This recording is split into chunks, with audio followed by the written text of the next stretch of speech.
여러분 안녕하세요. 아침 배달 왔습니다.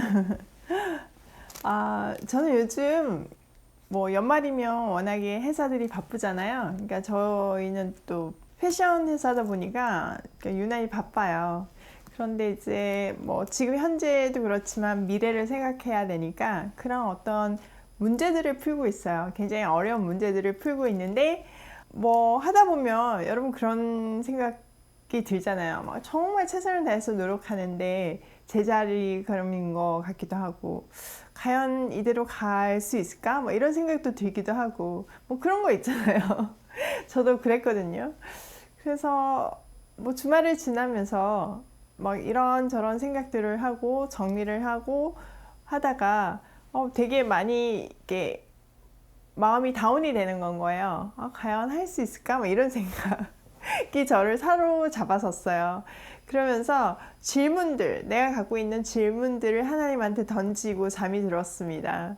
근데 새벽이 돼서 딱 아침에 본문을 열었는데 하나님께서 이사야 30장으로 너무 놀랍게 대답을 해주시는 거예요. 너무 힘을 주시는 거예요.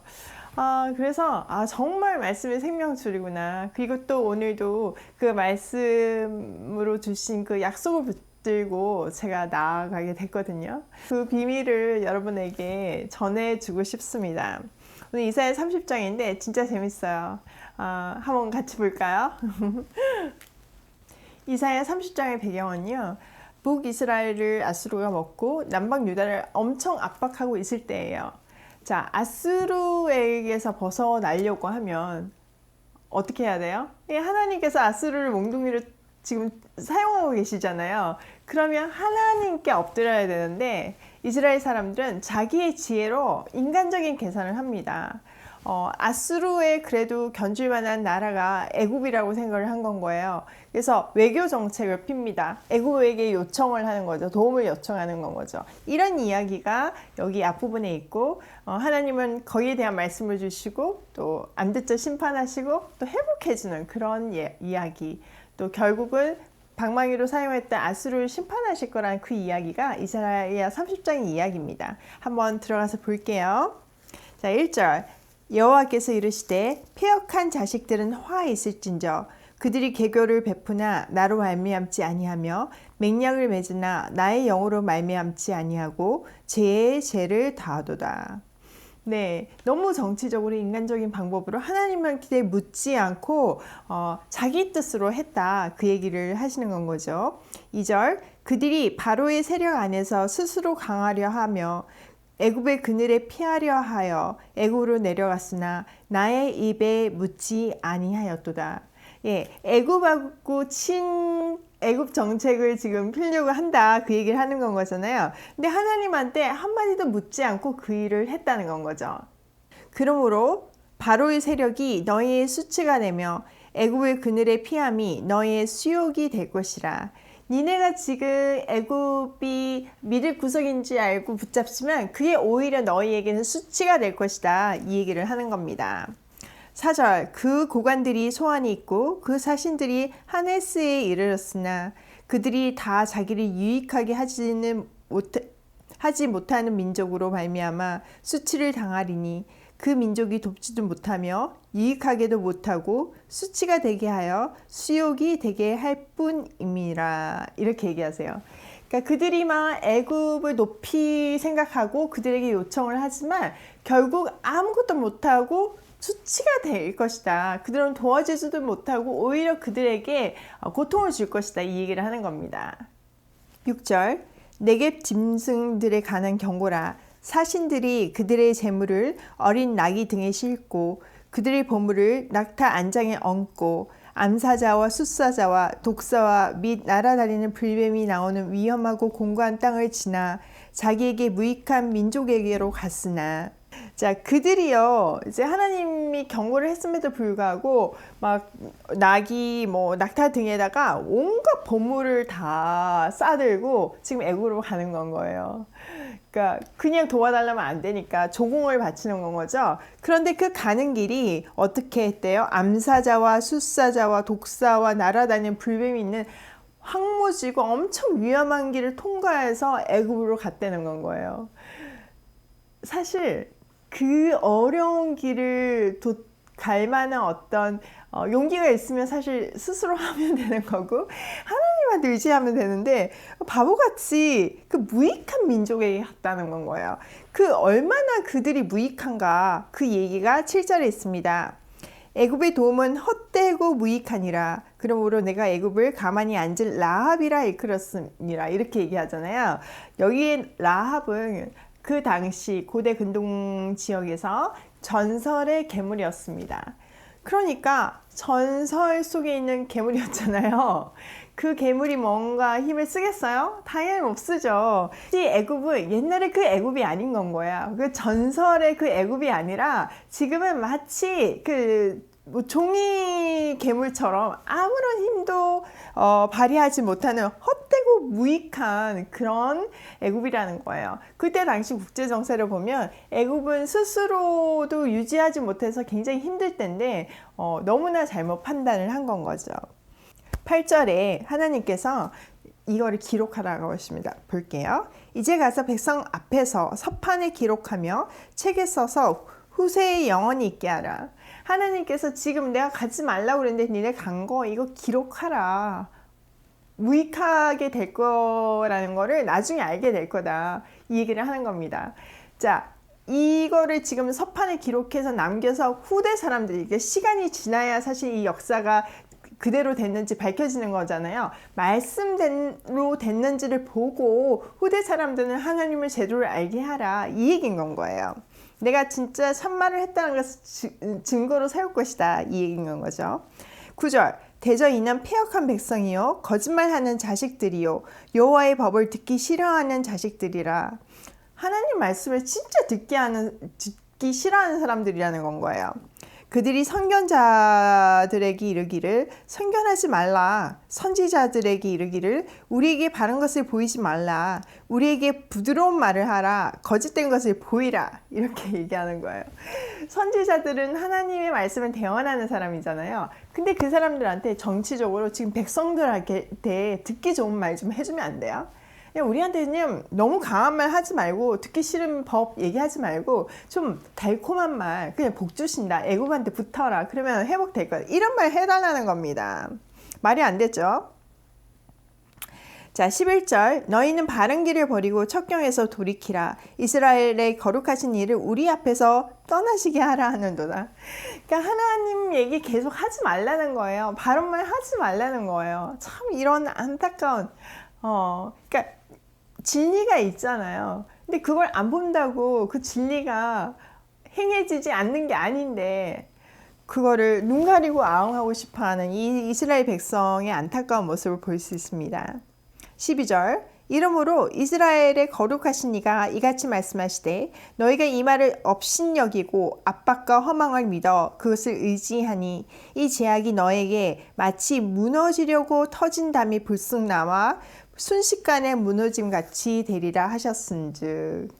네, 이스라엘의 하나님이 얘기하는 거죠. 내가 아무리 얘기해도 그걸 허망하게 듣고 압박으로 느끼지 않고 오히려 지금 막 그 담이 무너지려고 하는데 그 무너지게 하는 압박이 있잖아요.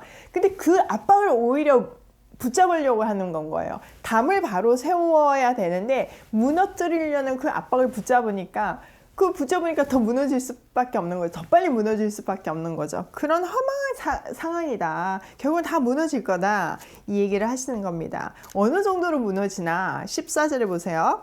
그가 이 나라를 무너뜨리시되 토기장이가 그릇을 깨트린 같이 아낌없이 부수시리니 그 조각 중에서 아궁이에서 불을 붙이거나 물 웅덩이에서 물을 뜰 것도 얻지 못하리라. 토기장이가 그릇이 마음에 안 들어서 깨트렸어요. 근데 그게 너무 산산조각이 나서 그 조각 하나로 불쏘시개로 쓸 수도 없고 그 조각 하나로 물을 풀 수도 없는 정말 산산조각이 났다는 거를 말씀하시고 계십니다. 그런데 하나님께서 해결책을 주세요. 그 와중에도 15절입니다.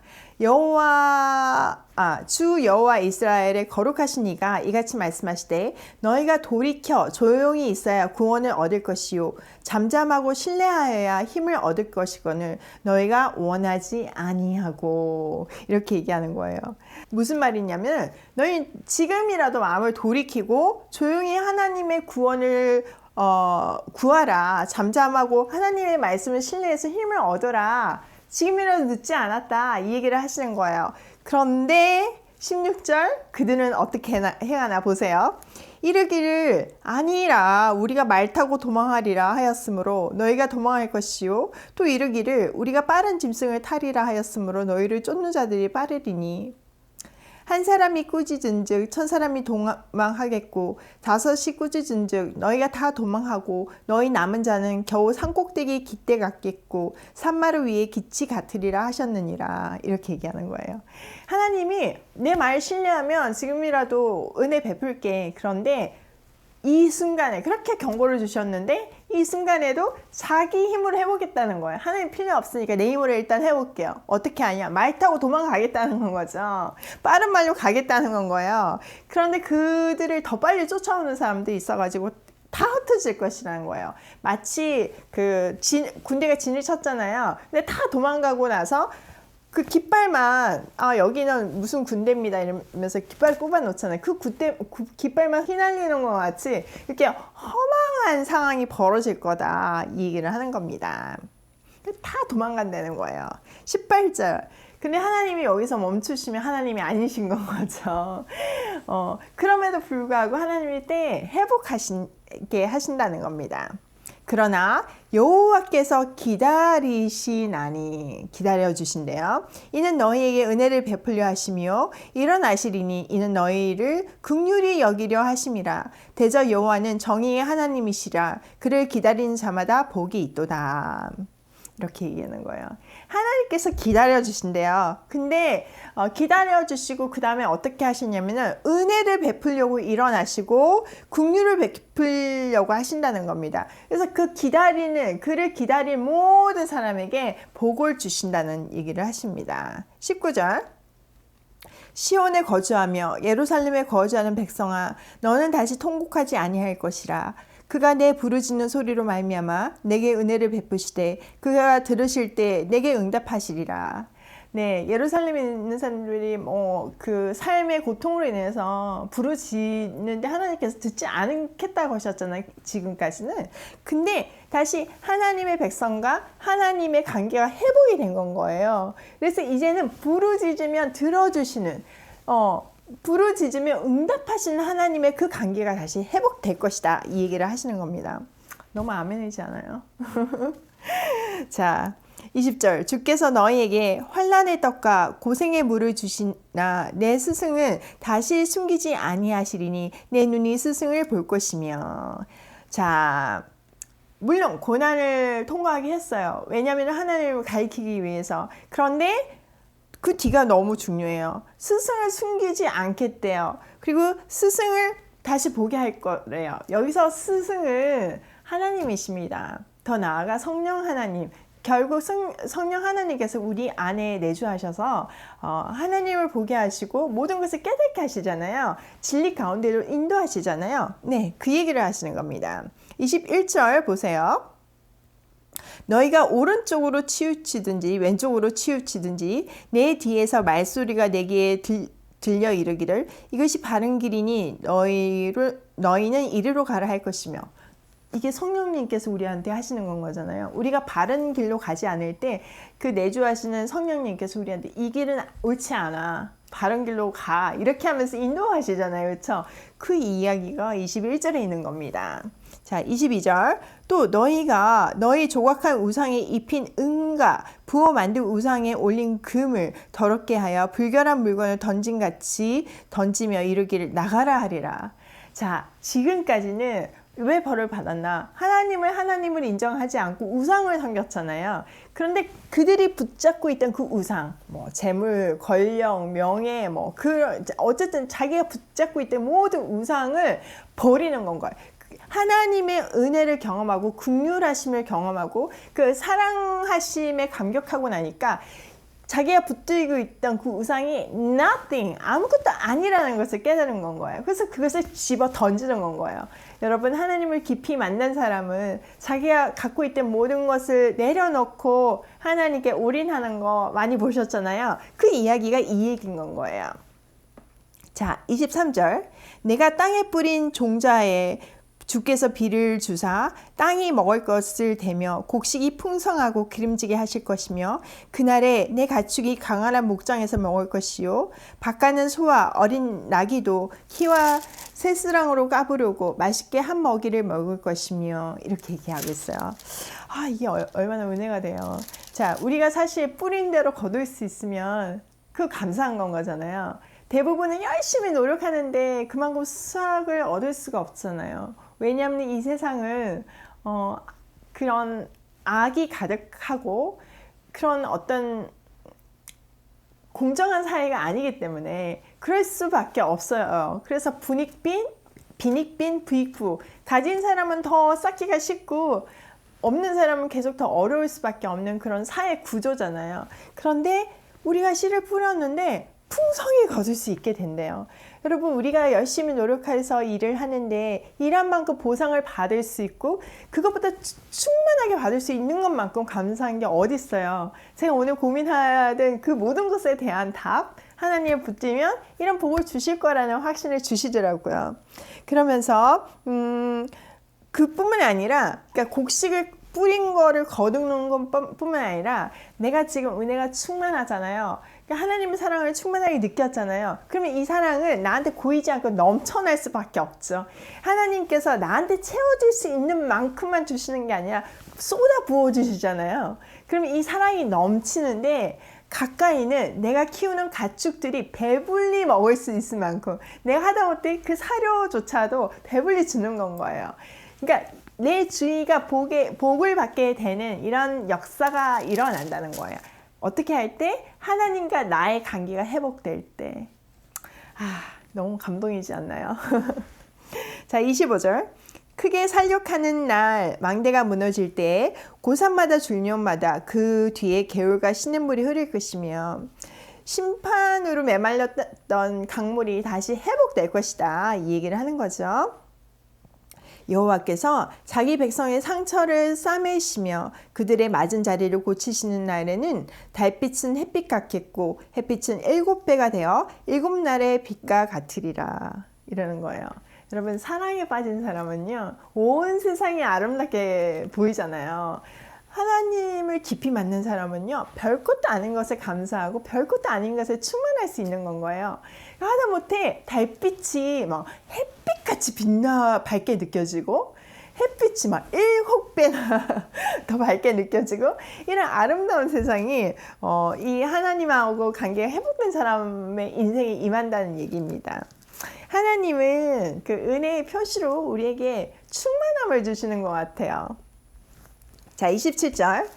보라, 여호와의 이름이 원방에서부터 오되 그의 진노가 불붙듯 하며 빽빽한 연기가 일어나듯 하며 그의 입술에는 분노가 찼으며 그의 혀는 맹렬한 불 같으며.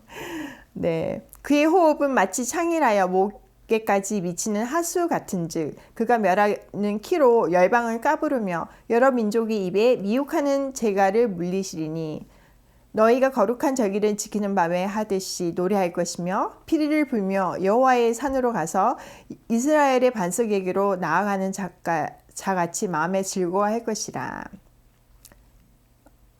30절까지 읽을게요. 여호와께서 그의 장엄한 목소리를 듣게 하시어 형력한 진노로 그의 팔에 치심을 보이시되 맹렬한 하연과 폭풍과 폭우와 우박으로 하시리니 여호와의 목소리에 아수르가 낙담할 것이며 주께서는 막대기로 치실 것이라. 자, 여기까지 얘기할게요.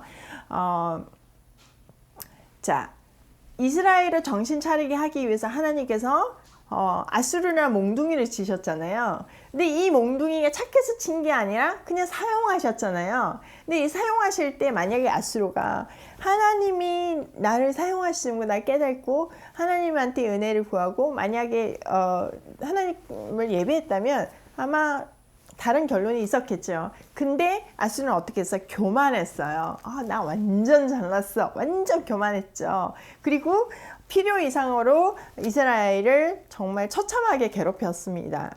그랬을 때 하나님은 공의의 하나님이시기 때문에 그 벌을, 그 악을 그냥 내버려 두시지 않으시고 심판하신다는 거예요. 그래서 그 분노가 정말 불붙듯이 진노가 일고 빽빽한 연기처럼 순식간에 그들을 불태울 것이다. 이 얘기를 하면서 31절에 아수르가 낙담할 거라는 거예요. 주님께서 치시기 때문에 그들이 모두가 낙담하게 되는 그런 상황이 될 거라는 겁니다. 32절에도 보시면요.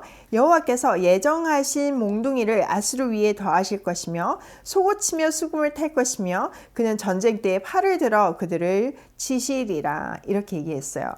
아수르를 위해서 예정된 다른 몽둥이를 쓰시는 거예요. 누구예요? 네, 바벨론이에요. 아수르가 엄청 팽창을 했는데 순식간에 바벨론한테 먹히거든요. 그 얘기를 하시는 겁니다. 이미 준비하셨다는 거죠. 자, 33절. 대저 도벳은 이미 세워졌고 또 왕을 위하여 예비된 것이라. 깊고 넓게 하였고 거기에 불과 많은 나무가 있은즉 여호와의 호흡이 유황 개천 같아서 이를 사르시리라. 이렇게 얘기했어요. 도벳은요, 몰렉에게, 그 몰렉은 이방 신이잖아요. 몰렉에게 사람을 바칠 때 쓰던 제단이에요. 그러니까 사람들이 자기가 뭔가 원하는 것이 있을 때 자기한테 제일 귀한 것을 바치면 신이 들어준다고 생각을 했잖아요. 그래서 정말 이기적인 사람들은 자기한테 제일 귀한 자식, 자녀를 몰렉에게 태워서 바쳤습니다. 너무 끔찍한 이야기지 않아요? 예. 그 재단에서 하나님께서 이제 아수르를 심판하신다는 거예요. 그 우상을 섬기는 그 나라를 그 재단에서 이제 태워 없앤다는 건 거예요. 그 불이 유황 개천같이 정말 확 살르게 하신다는 겁니다. 결국 이 이야기의 끝이 뭐예요? 네, 사람은 하나님만 바라봐야 된다는 거예요. 우리가 인간적인 시선으로 애굽과 같은 뭔가 도움을 줄 수 있을 것 같은 누군가를 의지해서도 안 되고요. 그거는 뭐 썩은 정말줄일 경우가 너무 많고요.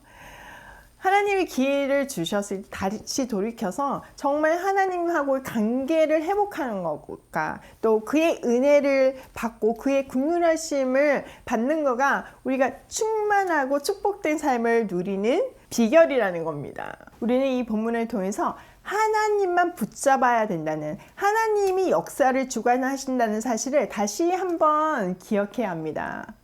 세상이 아무리 우리를 위협한다고 해도, 세상에 어떤 도움이 우리를 유혹한다고 해도 우리는 하나님이 기뻐하시는 길로 가야 되고, 우리가 하나님을 신뢰하고 붙들 때 하나님은 그 옳은 길로 인도하신다는 겁니다. 여러분, 앞이 안 보이시나요? 저도 그래요. 그렇지만 하나님께서 이렇게 그런 두려움과 그런 어떤 혼란 속에 있는 우리에게 길을 안내해 주시잖아요. 그리고 확신해 주시잖아요. 내가 길을 안내해 줄 거야. 내가 친히 그 길을 가르쳐 줄 거야. 내가 너를 그 사명의 땅으로 인도해 줄 거야. 사명 감당하는 힘을 줄 거야. 네, 이게 우리의 살 길입니다. 여러분, 오늘도 다른 어떤 것도 아니라 하나님께 시선을 고정시키고 은혜를 구하면서 고고싱이에요.